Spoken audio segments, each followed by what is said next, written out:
uyu munsi ahahise niki cyabaye uyu munsi mu mateka. Kurikirana ahahise mu mateka.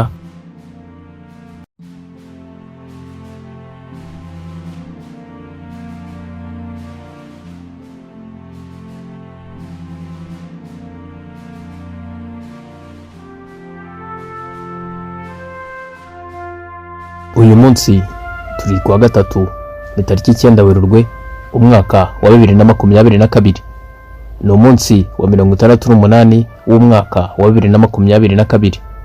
ni ukuvuga ko hasigaye iminsi isaga 297 ngo uyu mwaka wa 2022 ugere ku musozo. Uyu munsi ahahise, ese ni biki byabaye kuri uyu munsi mu myaka yashize? Tariki nk'iyi mwaka wa 1617 habaye amasezerano ya Stolbovo yakuyeho burundu ukwigarurira kw'amajyaruguru y'Uburusiya kw'ingabo z'Abanyasuwedi.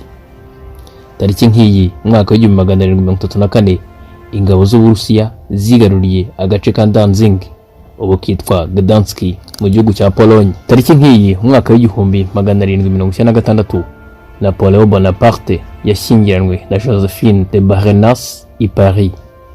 Tariki nk'iyi kandi mwaka wa 1812 Napoleon Bonaparte yigaruriye agace ka Pomerania muri Sweden. Itariki nk'iyi mwaka wa 1820 inteko ishinga amategeko y'Abanyamerika yatoye itegeko ry'ubutaka ryemereraga gutunga ubutaka werekeza mu burengerazuba, Western Expansion. Itariki nk'iyi kandi mwaka wa 1841 abacakara bari barigumuye bakaza no kwigarurira ubwato bw'intambara bw'Abanyespanye Amistad barekuwe n'urukiko rukuru nubwo Espanye yifuzaga ko boherezwa i Madrid kuburanishwa.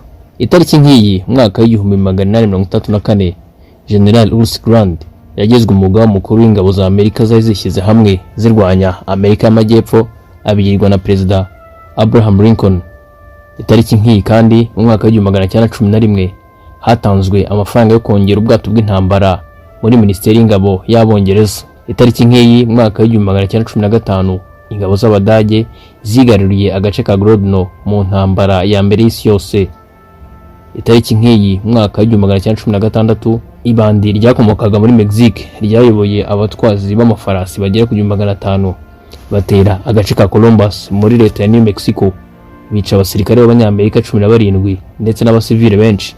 Mu mwaka wa 1932 Eamon de Valera yatowe nka perezida wa Irish Free State ndetse yemeza kwikura ku bwami bw'Abongereza, igihugu bagihindura repubulika. Mu mwaka wa 1936 itangazamakuru ry'Abadage ryatanze gasopo ko umuyahudi uzatora mu matora azakurikiraho azafungwa.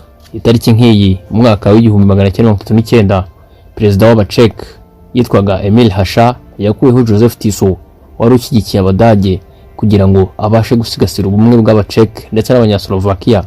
Itariki nk'iyi mwaka wa 1940 ingabo z'Ubwongereza zarekuye ubwato bwari butwaye nyiramugengeri bw'Abataliyani mu ijoro ryari ryabereyemo uruzinduko rwa minisitiri w'ububanyi n'amahanga w'Ubudage Ribbentrop yari yagiriye i Rome icyo gihe.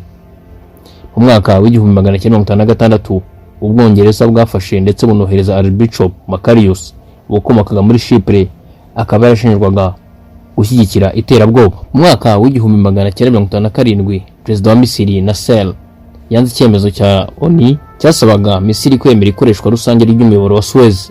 Tariki nk'iyi mwaka wa 1934 imodoka ya mbere mu bwoko bwa Ford Mustang yakozwe n'uruganda rwa Ford muri Leta Zunze Ubumwe za Amerika.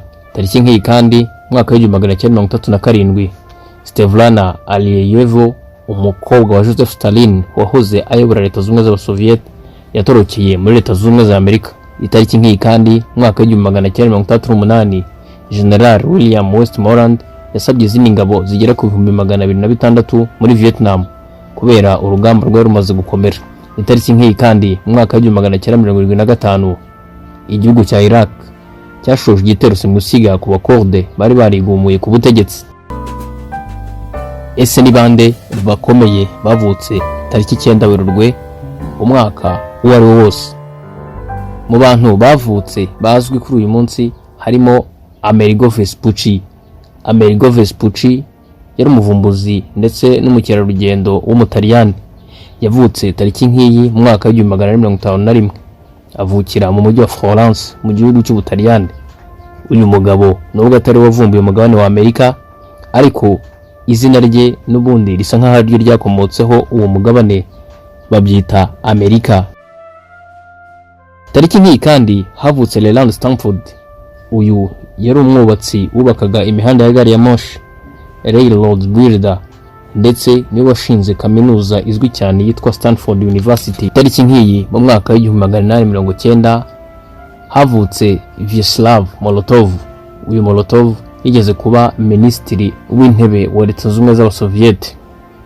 Tariki nk'iyi kandi mu mwaka w'1934 havutse Yuri Gagarin. Yuri Gagarin nawe yari umusovieti, akaba ari umuntu wa mbere wabashije kugera mu isanzure. Mu mwaka w'1943 havutse Bobby Fischer. Bobby Fischer yabaye umukinnyi wa mbere mu gukina umukino bita chess, ndetse kugeza n'ubu hari agahigo yashizeho hataragira n'undi ubasha kugakuraho.